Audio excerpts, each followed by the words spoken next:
ఇమీడియట్గా దాన్ని ఎమ్మెల్యే దృష్టికి కూడా తీసుకెళ్ళాం. నేను చెప్పండి ఇమీడియట్గా దాన్ని పట్టాలి వాళ్ళకి కంప్లీట్గా ఒకసారి మీరు విజిట్ చేసి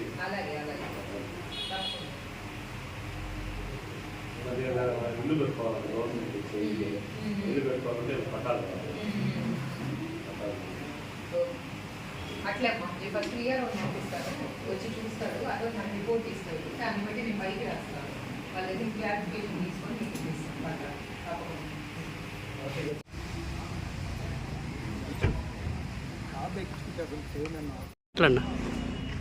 మొన్న జరిగినటువంటి శాసనసభ ఎన్నికల్లో ప్రచారంలో భాగంగా వేమిరెడ్డి ప్రశాంత్ రెడ్డి గారు కోవూరు నియోజకవర్గ శాసనసభ్యురాలు ఆ కాలనీకి వెళ్ళడం జరిగింది. ప్రచారంకి కాలనీ ఉన్నటువంటి సుమారు 70 కుటుంబాలు ఆమె వద్దకు వచ్చి, అమ్మ మేము 15 సంవత్సరాల నుంచి ఇక్కడ గిరిజన కాలనీలో ఉంటున్నాం, మాకు పట్టాలు లేవని చెప్పని చెప్పడం జరిగింది. ఆమె ఎన్నికల్లో హామీ మేరకు శాసనసభ్యురాలు ఎంఆర్ఓ గారికి చెప్పడం జరిగింది. వెంటనే వారికి అక్కడ పట్టాలు ఇవ్వాలని ఈరోజు ఆ కాలనీ వాసులు తెలుగుదేశం పార్టీ నాయకులను వెంట పెట్టుకొని ఎంఆర్ఓ గారికి అర్జీ ఇవ్వడం జరిగింది. ఎంఆర్ఓ గారు వెంటనే స్పందించి వీఆర్ఓని పంపించి రిపోర్ట్ తీసుకొని పండగ లోపల మీకు ఖచ్చితంగా పై అధికారులు చెప్పి పట్టాలు ఇప్పిస్తానని చెప్పడం జరిగింది. చాలా సంతోషం.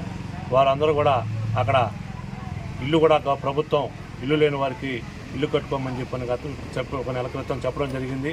వారందరికీ కూడా ఇల్లు లేని వాళ్ళకి మేము పట్టాలు ఇప్పించి తదనంతరం ఇల్లు కూడా వాళ్ళకి ప్రభుత్వం ఇచ్చే ఇల్లు కూడా వారికి ఏర్పాటు చేస్తామని చెప్పని తెలియజేసుకుంటూ ఈ పట్టాలు ఇప్పించే కార్యక్రమంలో మా తెలుగుదేశం పార్టీ నాయకులందరూ పాల్గొనడానికి సంతోషంగా ఉంది.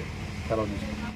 నెల్లూరు జిల్లా కోవూరు నియోజకవర్గ శాసనసభ్యురాలైన శ్రీమతి వేమిరెడ్డి ప్రశాంత్ రెడ్డి ఆధ్వర్యంలో మేము నార్త్ రాజుపాలెం పంచాయతీలోని టపాతోపు గ్రామం మాది. ఆ పంచాయతీలో ఒక వార్డు మాది. అందుకని మాది ఆ వార్డులో గిరిజన కాలనీ ఉందన్నమాట. మాకు ఆ కాలనీలో సుమారుగా ఒక 70 ఇళ్ళు ఉన్నాయి. ఆ ఇంట్లో ఒక 500 మంది దాకా జనం ఉన్నారు.